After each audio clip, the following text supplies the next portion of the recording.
2, 3, 4, 5. You can now hear me. Thank you, everybody. Thank you for letting me know.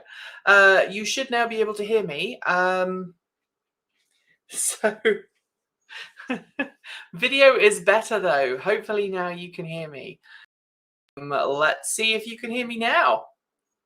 Is that better? As is such the challenge that we find ourselves in. Hopefully now you should be able to hear me. 1, 2, 3, 4, 5, 5, 4, 1, 1, 2, 3, 4, 5. I can see myself. Let me just re-enter the studio here.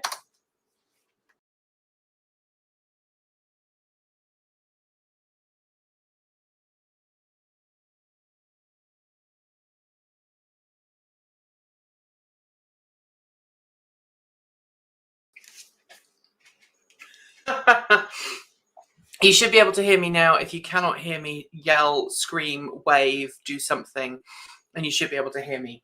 I do apologize for that. Sometimes things go wrong. Tell you what, why don't we go back to the start, and I'll pretend that we are starting from the beginning. Hello, everybody. Welcome to another Saturday afternoon kind of chat between you and me and other people who are kind of inside the Transport Evolved world. Thank you for joining me. Last week, we tried doing this just as a way of looking at some of the like an addendum and a corrections for the Transport Evolved TEN News Roundup show. Today, well, I'd like to say that there are very few addendums and errata that we need to deal with. The only one really that I want to make sure that we cover is that the whole SEC with Elon Musk, the probe, and everything else was. I said it was Kimball Musk selling shares shortly before Elon said going private at 420. That was wrong. It was actually before Elon tweeted about selling off 10% of his stake in Tesla. So a correction there. That was my fault. I was the one who wrote that story. I will take that on the chin. As far as I'm aware, there are no other errata this week. If you did spot something in the show, please let me know, because I want to make sure that I actually got everything in the show correct. And, you know, this is a chance for you to talk to me about the news stories in the show and why we put them in the show and why we covered them in the way we covered them. The other thing that I feel like I want to reiterate here is there were some people who seemed upset about, well, there were two big things really in today's show that kind of got people riled up a little bit. We will talk about those in a second, but first, if you haven't already, please do hit subscribe and like and the notification bell so that you know when our next video is pushed live. If you are somebody who does have the notification bell selected and for some reason it doesn't show up, let me know. I'm still not sure. Siri always interrupts me when I'm doing these live streams. Let me know in the comments below if you don't get a notification, because we have noticed that people who have hit the subscribe button, who have hit the bell, are still not being told when our videos go live, and we think it's a problem with YouTube, and we need documentary evidence to turn around and give to YouTube in order for YouTube to actually see it as a problem. Otherwise, YouTube will just think that we're making up stuff. So if you are somebody who does have that situation, who is subscribed and has a notification bell dinged but then doesn't hear that we have a show, please let me know below, because it's a great way of us proving, as I say, to YouTube that there's an issue. Okay, so back to 10. So I've already talked about the investigation, the SEC investigation, and as I corrected, it wasn't Elon Musk's brother Kimball Musk selling off shares the day before the 420 tweet. It was Elon Musk's brother Kimball Musk selling off shares, $100 million worth of shares, the day before Elon then asks on Twitter if he should sell 10% of his shares. So that is the correction on that one. Some of you have asked, why are we boycotting? Why were we boycotting Texas? And you're upset about the fact that we're boycotting Texas. But the reason behind it is that we don't want to give money to a state that's pushing back the rights of so many of its citizens. And I know that there are lots of people who live in Texas who are wonderful people, who are very welcoming people, who do not believe in the policies that are being pushed right now by the legislature, even though the legislature is still pushing them forwards. And I know that Texas has some issue with proper representation of voters and gerrymandering and a whole load of other things. And I want to be clear that when we say we're boycotting Texas, we're not kind of shunning the people of Texas. We're not shunning Tesla. We're not shunning any other company that is based in Texas. What we are doing is saying we don't want to go and give money to the state, which is ultimately what would happen if we went to Texas for an event, which is interesting. Now, a couple of you saying, I can tell you right now that I did not get a notification that you were live. Subscriber for years, used to get notifications, but not anymore, says Ronan Jameson. Ronan, do me a favor, unsubscribe, unclick the bell, and then resubscribe and re-click the bell. Maybe that will help. It's a trick that we've heard people do before, and sometimes it works and sometimes it doesn't. Nikki, I'm not subscribed, and I immediately get your show appearing in my random search. I never miss any of the content you release. That is really weird, says Steph T. I mean, I'm glad that you see the content. I don't know why some people are getting it and some people aren't.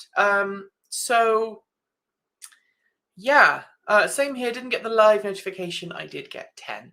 So some of you who are Patreon supporters say when we post stuff on Patreon, you get that, but you don't get the YouTube one. And I think that's showing because we have seen some issues with YouTube of late. And I don't know if there's just something weird going on with the algorithm, or if enough people have reported us for something benign or either maliciously. I don't know, but we're not showing up on people's streams. Also, I'm aware that my hair is an absolute mess. I do apologize. I have not styled my hair because it's a Saturday. So you really do get to see me behind the scenes. All right, back to the stories. So I talked about the Texas one. I've talked about the SEC one. The final one is talking about, these are all Tesla stories that upset people this week. Talking about the games console in Tesla, so the ability to play games in a Tesla. And some people felt that we were dismissing Tesla. I personally was dismissing Tesla by saying that I didn't really feel that having a games console in a car was a particularly important thing. And I would much rather that cars were cheaper and more affordable. I'm not going to apologize for the fact that I think that all electric cars, including cars like the F-150 Lightning, a vehicle that I have a reservation on, are too expensive for the majority of people.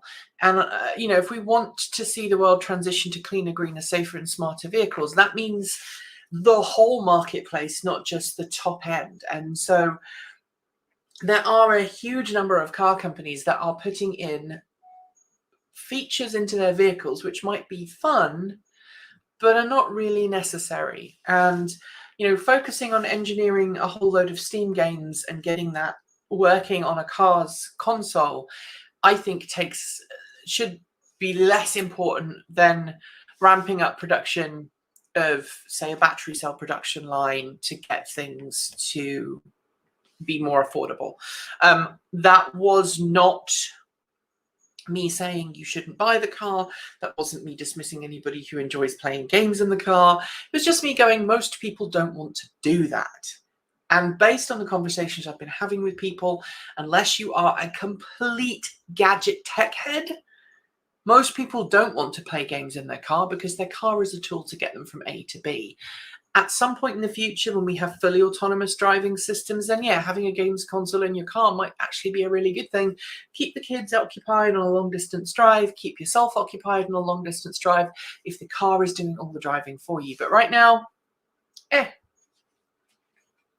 it's the way it is. All right, so your views are as bad or worse than others, Miss Goody Two Shoes. I don't know what you mean by there. Your views are as bad or worse than others, Miss Goody Two Shoes. I don't know. Maybe you'd explain what you mean, because let's see. Benjamin, relatively recent YouTube subscriber here, and noting that I get your notifications for your live feeds from them. Great. Also, I fully support your ban of the Texas event to put the spotlight on LGBT issues there. Keep up the good work. Did you see the yoke in the new Aptera beta renders? No, I did not. Oh dear. Is there something I've missed out? I really hope that Aptera doesn't go for a yoke. I like steering wheels. There's a lot to be said for a steering wheel. It's a personal thing there. But I think, there we are. It's dangerous to have anything that can divert your concentration, says Steph T. I wrote a major paper at university on mobile phone use and concluded even talking to people in the back seat was dangerous. Yeah, I mean, I can't talk because I film. I have to film while I'm driving because I'm driving a car review. I'm doing a car review. I have to film and talk at the same time. And I don't know if you noticed the last review we did, the Polestar 2. Winter and I were driving. I thought so. And Winter and I were driving, but we had a chase car in front of us, filming us as we were driving along. And actually, when we are doing a chase car filming session like that, it requires an awful lot of trust between the person driving the car and the person driving the chase car and the camera person. And that makes it very hard for that person to film at the same time, because you're having to look ahead and make sure that the road around you is safe, as you normally would when you're driving. You're trying to remain cogent and say things that are smart and entertaining and accurate on camera, while also making sure that you follow a set distance from the car in front, so you're not so far back that you're just a blot on the screen, or so close that if they need to brake, suddenly you're in trouble. So that does take a lot of concentration away from the aspect of driving. But I would suggest that there is something that I think a lot of people don't kind of think about, and that is how often you drive with other senses rather than just your eyes. And by that, I mean my late sister, Susan, was profoundly deaf. She went profoundly deaf at the age of about 5. And so her entire adult life, while she drove, she could not hear. And to be a deaf or hard of hearing driver is very exhausting for the driver, because they have to, everything is visually based for them at that point. All of their observation of the world around them is visually based. So they are looking in a completely different way to people who can hear, who are using audio signals from the world around them. Even if they've got the radio turned up, they're still using audio signals from the world around them to give them an idea of where they are, how fast they're going. You can tell by the wind noise, whether there are emergency vehicles nearby, by sirens or loud motorcycles going by. You can hear those. If you are deaf or hard of hearing and you have no audible cues, then everything you're doing has to be visually based. And I know that my sister used to get extremely tired after driving because she had to concentrate so much more with her eyes than most people do. Does that make sense? games are for Supercharger slots. I tend to be on my phone or iPad at those times, and there is a benefit there. That if you're stopping at a Supercharger site, sure, jump into a game, but unless you are a real kind of apex gamer and you do speed runs through every level on your game, I don't know about you, but when I sit down to play a game, it can take me an hour or so to get through a level because, to begin with, I'll fail it and then I have to figure out how to get through it. And then, you do you kill yourself accidentally, or you get shot if you're playing an FPS or whatever it is. And it takes a while to get through the levels. So I can't imagine that in the time you'd stop to supercharge, you're really going to have a whole lot of time to play a game. My experience of supercharging, as limited as it is that you turn up at the supercharger, you open up your Tesla, you plug in your car, you go and have a pee, maybe grab a coffee or a snack. By the time you get back to your car is already ready to go. You might be stuck around for 10 minutes waiting for the car to top off, but generally you're ready to just hit the road and head off. And that is the thing that, and as you say, you have an iPad, you have an iPhone, you kind of do that instead. All right, what do I make of the Consumer Reports bashing down all the Tesla models due to the yoke? Feel free to pass for an articulated answer. So I have not read the Consumer Reports article on Teslas and the yokes, but I think it is fairly well acknowledged that the only time a yoke-like steering wheel can successfully replace a round steering wheel is when you have appropriate gearing of the steering system. As I understand it right now, the Model S and the Model X do not have that steering gearing set up. It's the same standard steering gearing system as every other car. Think about a race car with a yoke. Its lock to lock is very different to a road going car. And so obviously you also don't have to turn generally as tightly, unless of course you're racing at Monaco and you have to do that really, really tight hairpin. But generally you've got a lot more room, you've got a lot more space. And so the lock to lock is very different. In a conventional car with a conventional steering system that is not adaptive, which is what we've got we don't have an adaptive steering system in the Tesla yet. I think that yoke could cause problems to people who do not live in areas where you're driving down straight roads, essentially. And I think the S and the X would have a harder time, say, in Europe than they would in most of North America. Now, does that mean Consumer Reports should knock it down? Objectively, because I haven't driven the S or the X with the yoke, I can't say, but it doesn't surprise me. Is Consumer Reports trying to bash Tesla? No, I think that idea has long gone bye-bye. All right, so great job team. Winter's last video was great. It was. I hope Winter doesn't mind me talking about this. I guess he'll tell me off if I do. Oh, thanks for the super sticker, Rich. Thank you so much. You're amazing. If anybody else wants to do a super sticker, just go ahead and give us one. So yeah, the last video that Winter did, we have had a couple of challenges with production, namely that Winter tried filming in his house. He has an apartment, it's not very big, and that was causing a lot of issues on his side. And so we said, okay, let's get Winter to the Transport Evolved studio, which is my house. We'll film here.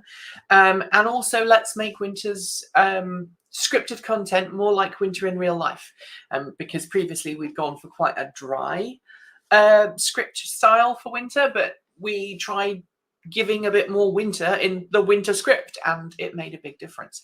So I think he will be very pleased to hear that feedback. We all thought it was amazing. Winter is amazing. I wish I could watch will YouTube in my Bolt while I'm sitting at a level 2 charger. Obviously not while I'm driving, but what's the harm of watching your Bolt screen while I'm doing nothing? Well, you could. There are hacks available, as I understand it, to get to use the screen on your car. But the reality is, most of us have a big phone or tablet, and watching a smartphone YouTube video for me is generally just fine. And I normally have a laptop with me as well, or an iPad, because if I'm stopping and using a rapid charger, the chances are it's a long distance trip with transport evolved. So I feel that. So there we go.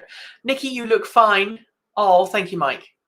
It is understood that live streams are less formal. No worries. Yeah, absolutely. Thank you. So jelly of the Arkimoto test rides. Yeah, we had fun. I mean, so the Arkimoto event was, okay, so we've already talked about 10 this week. We've already talked about the kind of the corrections. If you're just joining the stream, which some of you are, there are 3 corrections from last week, essentially, well, not even corrections, just kind of feedback from feedback. The first one was a correction about the Elon Kimball Musk thing with the SEC. The investigation was prompted after Kimball sold shares the day before Elon asked if he should sell 10% of his shares, not the day before the going for 20 tweet. I apologize for that, and hopefully us correcting that. And the other 2 were just kind of opinions on stuff, so I'm not going to go there. I did not know Tesla had a physical connection with steering. I was thinking it was drive-by-wire. But should they change to drive-by-wire? I believe all cars, I'm not a NHTSA expert, but I believe at the moment all cars still have to have a physical connection between the steering wheel and the wheels on the road, because if anything was to happen, i.e. the steering in the car dies, there's an electrical fault, the car still needs to be steerable. Does that make sense? Brian says, I don't get it really, the yoke, I mean. It seems like a backward move instead of progress. The yoke makes 100% sense when you have a differentially steered steering wheel. So, one that responds to the velocity, the change of direction, the speed of which the change of direction occurs on your steering wheel. So if you move the steering wheel a little bit and it's a slow speed, the wheel will respond differently than if you're yanking it around and you're driving at a different speed. Is your audio coming through your camera mic? Sounds like it. Huh. It shouldn't be. Let me double check. Audio, you know what? It is. So let's do that. Does that sound better? Hopefully you should be able to hear me now.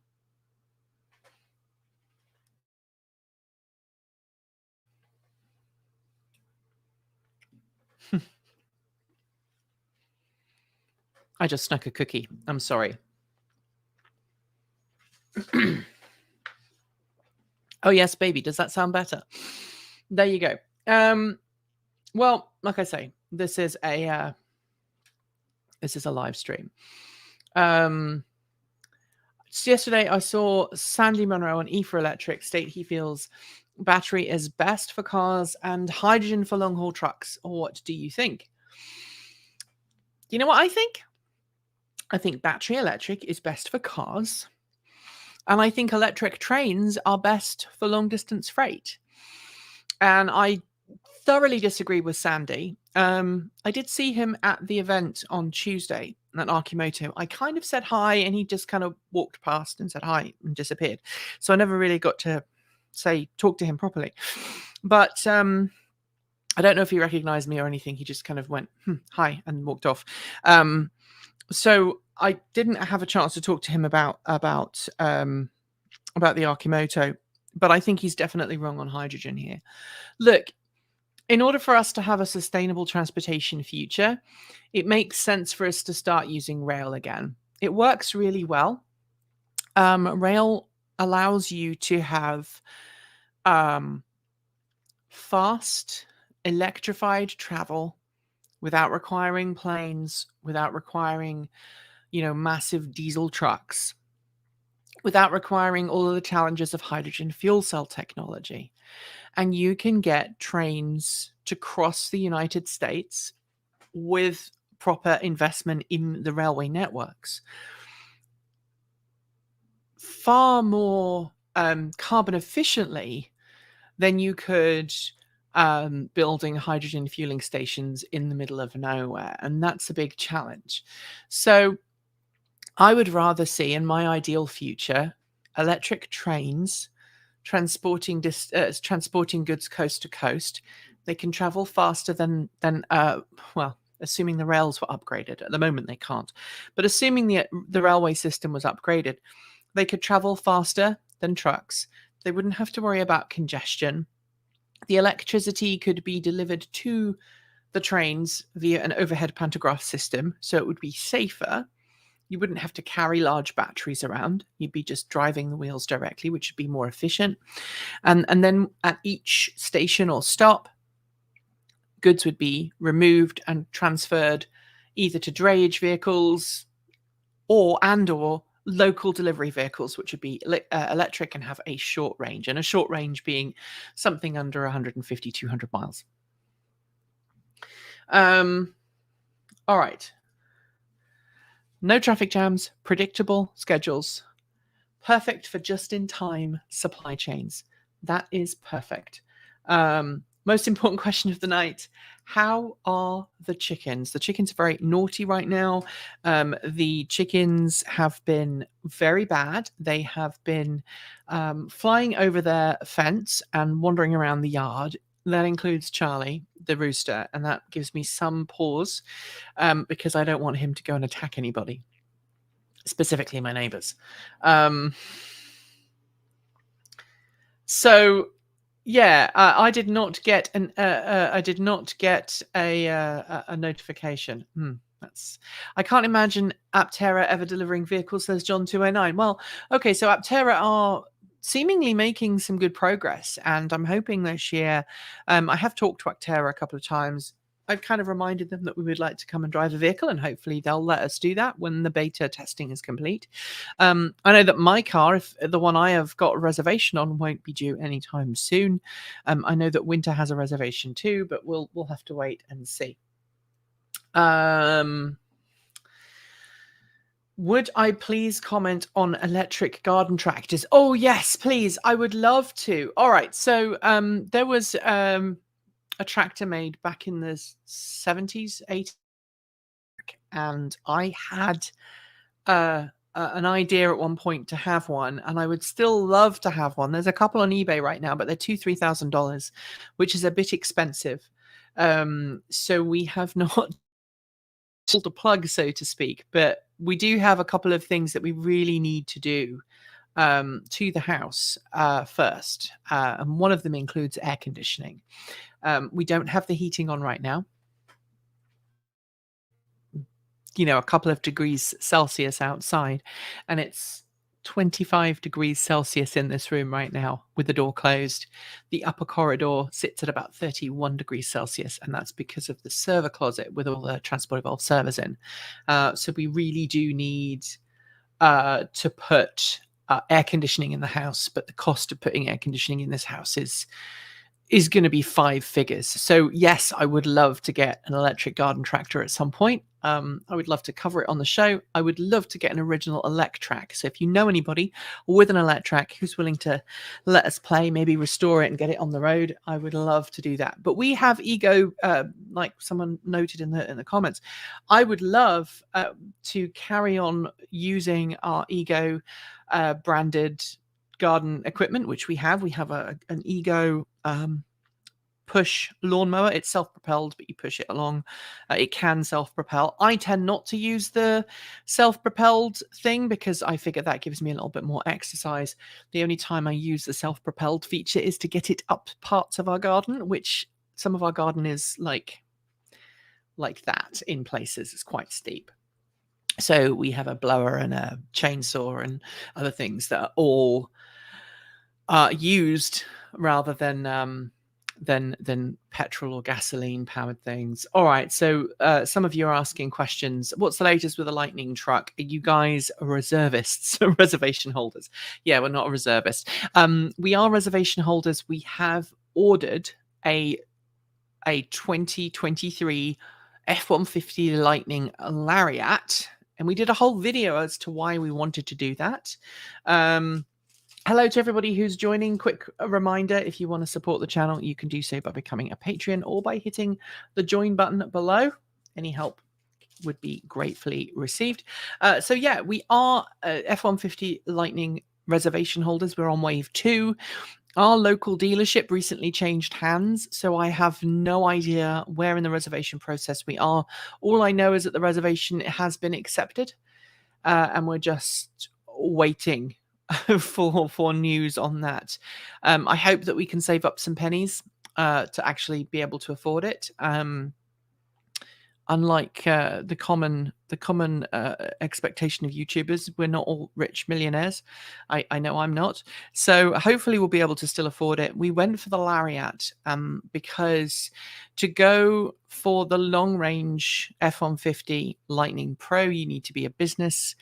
While we are a business, we were not a business customer, which means we couldn't have ordered the Lariat, that we couldn't have ordered the F-150 Lightning Pro extended range. So then the choice was to go with the XLT, and the XLT extended range is $19,000 more than the entry level one. So that puts you at like $75,000, something like that. And if you just go for the range, which is about $5,000 more, then you get a whole load of extra features, including Blue Cruise. And as somebody who doesn't do well at night with driving and has discovered that Blue Cruise and other semi-autonomous features can really help me with fatigue at nighttime, feel a lot happier getting the truck with that. So that's where we're at. F-150 Lightning, the best battery bank going. Well, that's the other reason why we're getting it. We're going to get the Pro Power station, and that hopefully we're going to get a new. We're working on a smart panel review coming up, so hopefully that will happen. Also, as I say, we'd like to get air conditioning for the studio. We may just have to buy air conditioning for the server room, and the rest of the house will just be as it is.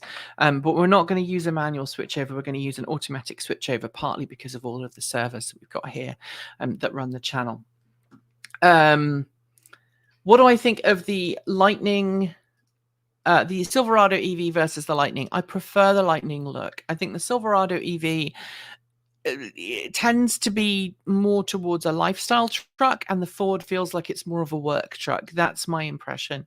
I did actually get to sit in the F-150 this weekend or Thursday. I got to sit in the F-150 Lightning at the Portland International Auto Show. We were there very early in the morning. We got up at 3:30 in the morning. We arrived, well, I got up at 3:30. I think Michael and Winter got up at about 4, and I think Michael got up a little bit after that. Obviously, we all live in different parts of Portland. Michael was the closest because of where he lives. Winter is the second closest, and I'm the third closest because I live out in the middle of nowhere. So we arrived about 5 for the press day. And when we filmed with the F-150 Lightning, I wasn't feeling very well. In fact, I was very not well. My blood pressure and my heart rate were very low, and I basically wasn't getting enough oxygen to my brain. So I was struggling to think, I was struggling to speak, I was struggling to breathe. I was just having a tough time. But I do remember I did get a chance to sit in it, and it felt really nice. I got to see the truck bed, got to see the charging and all of that. And I think it's a vehicle that I'm going to be very excited about having. Excuse me.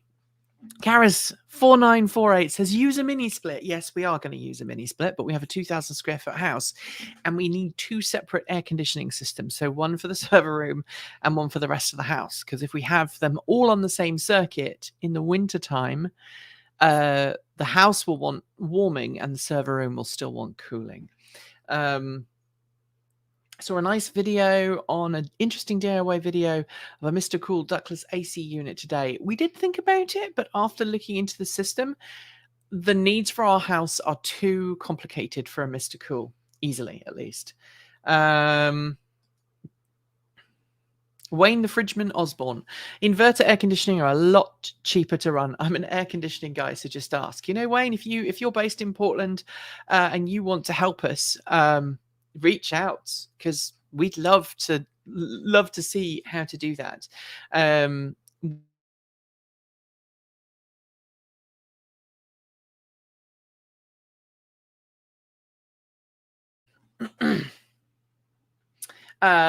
Everyone should have called the Silverado the Avalanche. I really like that, Nick. That's a great idea.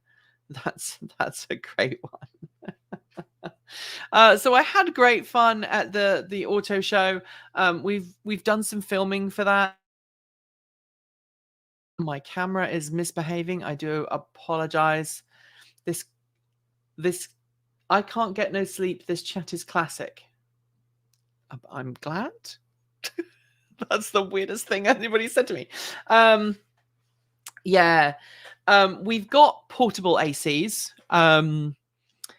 So that is one that we do already have. But, you know, up until this point, we've run with portable ACs. But long term, we do need to get something a little bit more sustainable and permanent, because we've now got 2 people in the house, and I can't ask an employee to kind of sit by a window unit as the bugs get in on the outside. Yeah. Transport Evolved.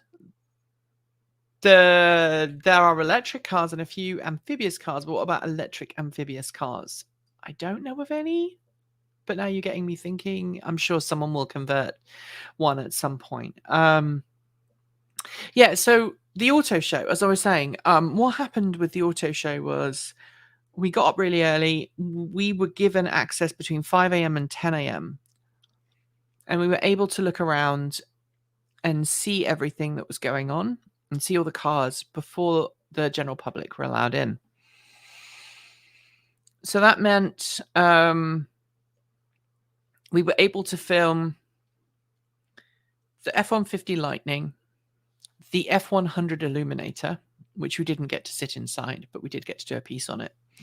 The Kia EV6, the Nissan Aria, which we also got to sit inside. The BMW iX, the BMW i4 M50, and what was the other one? Oh, yes, the Toyota BZ4X, the latter of which Toyota's reps would not let anybody inside, which was kind of weird because all the other car companies, before the doors opened at 10, were like, if you're press, be my guest, have a look, take photos, take video, show this to your audience, to your readership. Toyota was, nope, this is not allowed to be opened under any circumstances. We had to kind of pester them to let us move the stanchions so that we weren't filming with a stanchioned car. But be that as it may, hopefully we'll get some time to look at that car at some point in the future. It was frustrating. Aria, is it lush? Winter was the one who looked around that car. I was helping with the filming on that, and yeah, it seemed like he really enjoyed it. It's interesting. All the cars coming to market have all got a very similar dashboard. You know, they've all got the sweeping digital display. They're all quite samey in that regard. The Kia EV6, the Aria, the BMW iX, they all have that same kind of dashboard and display, and that's interesting, really interesting to see. Is any car company going to make reasonably priced cars? And it was one of the frustrating things of the auto show. You know, we were wandering around, and there were other EVs that we didn't bother going and looking at. So the Mini Cooper SE was there. It's been out a long time, so we didn't feel like necessarily giving it a first look was a sensible idea. But we will give it, and it was also in a part of the show we couldn't easily access. So we will hopefully give it a review at some point. But in terms of affordability, that's, I guess, one of the more affordable cars, the Nissan Leaf, one of the more affordable cars. The biggest disappointment, the two biggest disappointments of the show was, one, there weren't any really truly affordable EVs there. And two, Chevrolet brought not a single electric vehicle. The Hummer EV was not there from GMC. The Silverado EV there was not there. The Bolt was not there. There was no electric Cadillacs. There were no electric Buicks. No electric cars from General Motors at all. And that was both frustrating and disappointing, considering how heavily General Motors has been playing up its electric vehicles of late. You know, Ford had multiple Mustang Mach-E's there. It had the F-150 Lightning. It had the Ford F-100 Illuminator custom car, you know, celebrating its crate motors. The fact that there were no electric cars from General Motors was a real letdown. Matthew says, I love you. Thank you, Matthew. Thank you very much. Do we think the BZ4X just was just a static model? No, I don't think it was. And there was a Subaru Solterra there that was open. It was in front of a massive screen and it was playing music. And, you know, when the music is a certain level and above, it makes it very difficult for us to isolate in post-production. So that was a big challenge for us. We just decided we couldn't easily record there because it would have just been demonetized. And unfortunately, unlike, music takedowns tend to be quite severe. Let's put it like that. We need a nice car that can appeal to all your RAV4, Qashqai, etc. folks. Yeah, it's true. It really would. And as Brian says, an EV Subaru wagon would be very cool. I was so out of it at one point, I said Subaru on camera when I was filming at the auto show, and that made everybody laugh. What do you make of the Hummer? Sounds like a power station on wheels would have been lighter with an onboard SMR. I think the Hummer is an exercise in excess. I don't imagine the Hummer EV will be a truck that will be used for work. Like the Ford F-150, I think, will be a truck that will be used for work by a lot of people. I know it will be used by me as a work truck. But I think the Hummer would be less. And I think that it's basically it is GM's equivalent of the Model X. It's an over-the-top halo car designed to grab attention. David, thank you very much. You're very kind. Super sticker. I do love that. David, you don't have anything you want to say to go with that super sticker, but thank you. Do I think that Archimoto's first out-of-country factory will be in Europe or India? I think Archimoto's will probably get off the road in Europe first and India shortly thereafter. That is where I'm going. What creature comfort, says Brian, would I expect in an affordable EV? Also, what price do you consider as being an affordable EV? I suppose I got to ask what range you'd also expect too. Okay, so in an ideal world, an affordable EV needs to start at around $20,000 US. That is the entry-level sticker price for most automakers' entry-level cars.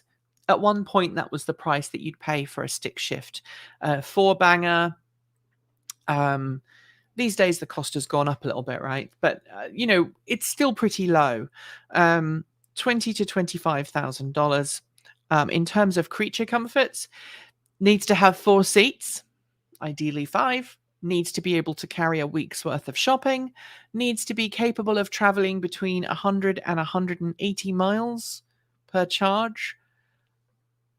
As long as it has really good rapid DC quick charging. And therein lies the problem, because we all know that to have decent rapid charging, you need to have a larger capacity battery pack, and that pushes up the cost.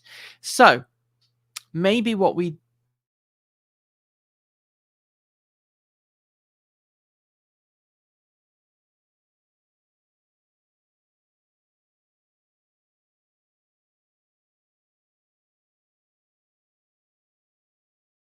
battery pack, effectively 2 battery packs in one vehicle that can supplement range on longer distance trips and allow you to make 200-mile range trips, maybe 250 or 300-mile range trips. You don't use it every day, but it's there and need it. That would be kind of like an ultimate there. There was a puppy sighing, and I thought the puppy was inside this room, but he's actually outside the door. He wants in, but we're streaming, so no, he'll be good. He'll be fine. So that's my answer on that. So those are all the things that we've been up to this week, and so I'd love to know. I would love to know how many of you would love us to do more stuff like Kate's been doing with Rebooting Rebecca. And I don't know if any of you have watched Rebooting Rebecca. I know the numbers are not quite as high as they are for some of the other videos. Do we get to see the puppy? Okay, I'll go let the puppy in.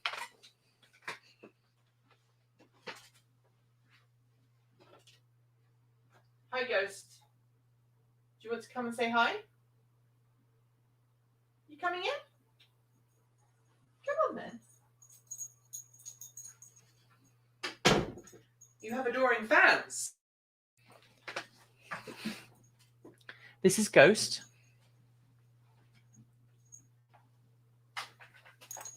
Oof. This is Ghost. He is our how old are you now? 5-month-old border collie. He is a slate tricolor collie. So he has slate markings, grey and white rather than black and white. And he also has, as you can see right here, he also has brown in him. So, boy. And he was in the other room. So he now will probably want get down, please. Get down, Ghost. No, that's chocolate. You cannot have that. I have a chocolate cookie that I got for my lunch, and he's trying to eat it. So there we go. Treats for Ghost. Thank you. He has just had a duck head, which was pretty gross. But there we go. Why do border collies only come in when they are asked if they will, not commanded to? Border collies are just a bit like that. Where did his name come from? Ghost's name comes from the fact that he is he's not a black and white border collie. He is a grey and white border collie. And so, oh, big boy. And so, he's like, he disappears into the mist. And he has very piercing eyes as well. He's also turned into being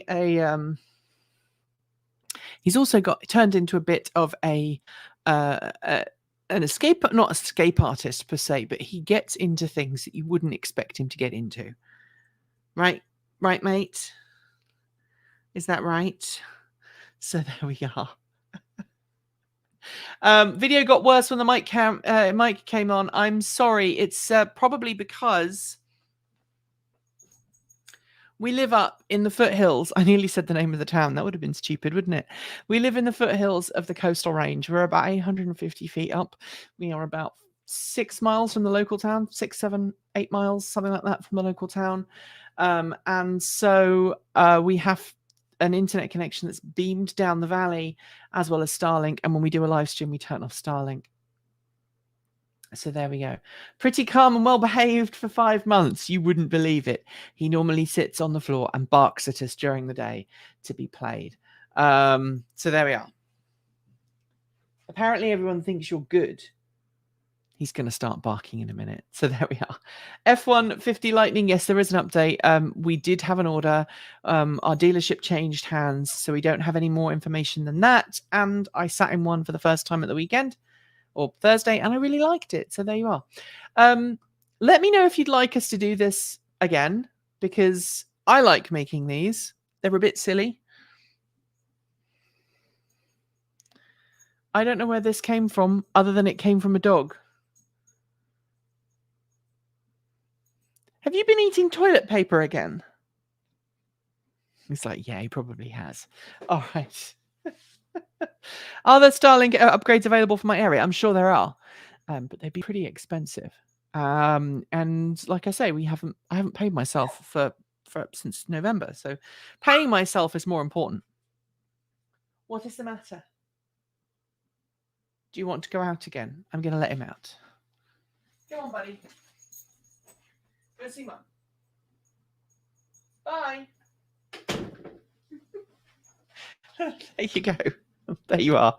All right. So BCs are like a giant duster. They are.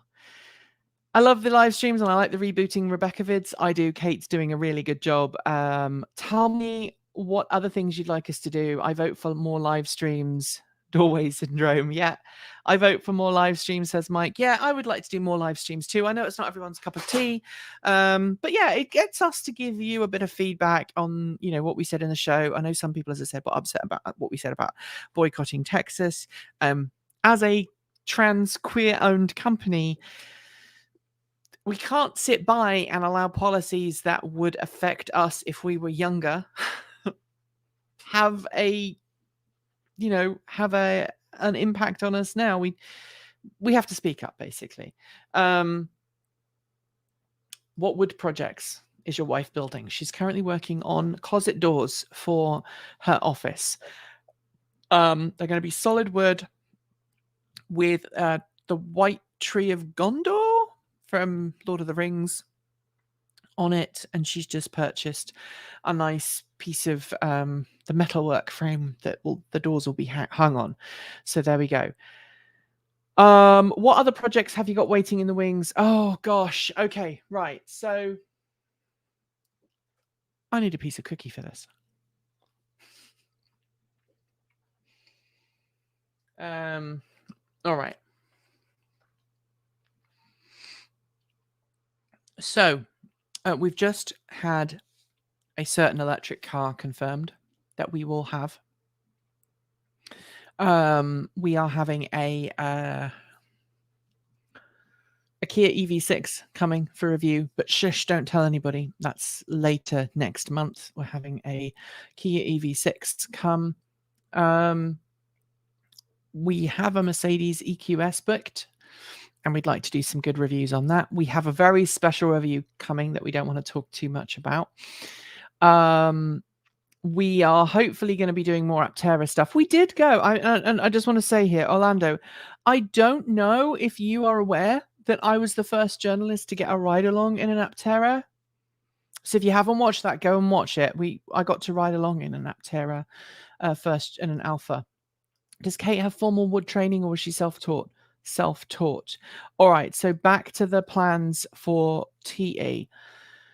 One of the things we'd like to do is to start opening up our expertise to viewers and Patreon supporters, effectively consultancy, so we can help people pick cars that are right for them. So more information on that in the future. The other thing that we really want to do is more videos like we've been doing with Michael. Michael joined us in December, and I think you can all agree that the quality of the videography and the editing has just gone up since then. And we need to do more of that. We also need to do more. I need to sit down and do a whole lot of work with sponsors, finding sponsors that tie in with the whole cleaner, greener, safer, smarter, that don't, that are compatible with our editorial policy is quite hard. And going and talking to those companies and getting them interested to work with us is also pretty hard. So I'm having to spend a lot more time doing that and a lot more backroom stuff, which of course takes a lot of time. In an ideal world, we would have a studio and we'd be doing the Honda project car there. We'd be doing all these other things, but right now we are not at that point where we've got enough money coming in to make all those projects happen. So we're just hoping that YouTube stops its silly policy of not recommending us. And we'd love to know why YouTube's stopped recommending us. Because it does impact our viewer figures, and it does impact some of the other stuff. Now, the hero cut that we just did, somebody was very upset and said it was an advert. The hero cuts that we did one for the Polestar 1 and one for the Polestar 2, were never intended to be videos on the channel. They were thank yous that we made to give to the local dealership to thank them for lending us a car free for 3 days so we could review it. I'd mentioned it and some of you wanted to see it, so we decided to publish them. So we'll go from there. And James says, I need to also take more personal time to rest and relax. I know it's hard, but it needs to be a priority. Yeah. Today, look, I don't want to talk too much about my personal health, but on Thursday, things were so bad when we were filming that I think Michael and Winter both thought that I was going to need to go to the hospital. My blood pressure was really low. My pulse was very low. My oxygen levels were pretty low. Thank you, Steph. Coffee and cookie on you, indeed. And we are planning something special with Winter's car. Don't worry. I've even got an age-appropriate camera ready for it. So this is our Rebel T3i, ready to do the filming for Winter's. There you go. Ready to do the filming for Winter's video, complete with one of the world's worst autofocusers. So we are thinking about maybe doing some of it on there. But no, back to my health. I have been very unwell lately. And I don't know if it's been apparent, but I've been trying to delegate as much as possible. I have a very rare heart condition, and the medication that I am on is designed to slow my heart.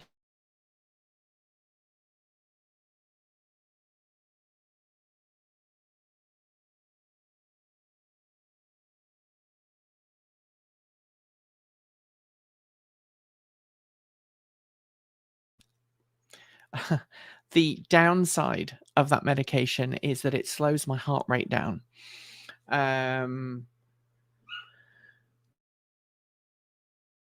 In order, I apologize for the glitchy connection and the barking ghost. In order for me to have a healthy and safe heart rate, I have to be on medication to slow my heart rate down.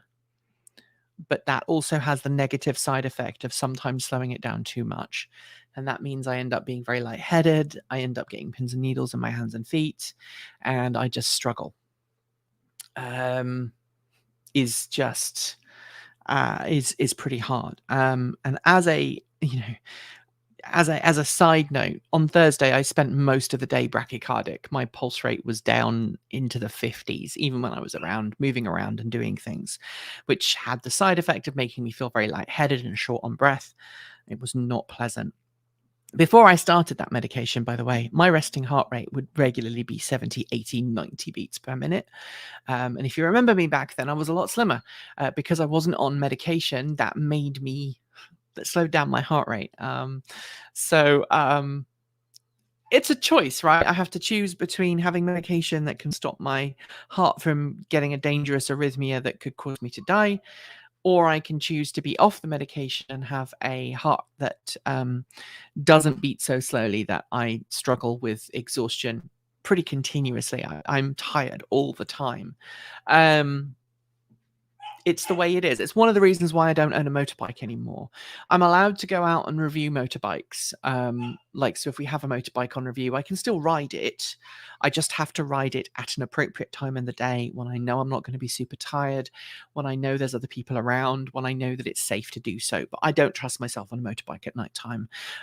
Just like I don't trust myself behind the wheel at nighttime either. And the only time I do drive at night is if I've got somebody with me. So yeah. That's the way it is. But yeah, I'd love to do more projects. I've got so many things on the back burner that I just haven't had time to do. But we can't do that until we bring in more income and we bring in more support. As I think I said, and I think now is an okay time for me to say this.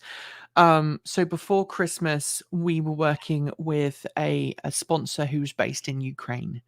If you watch the channel, you can probably figure out who that sponsor is up there. We were working with them. They're based in Ukraine, and we earned a decent amount of money from that partnership.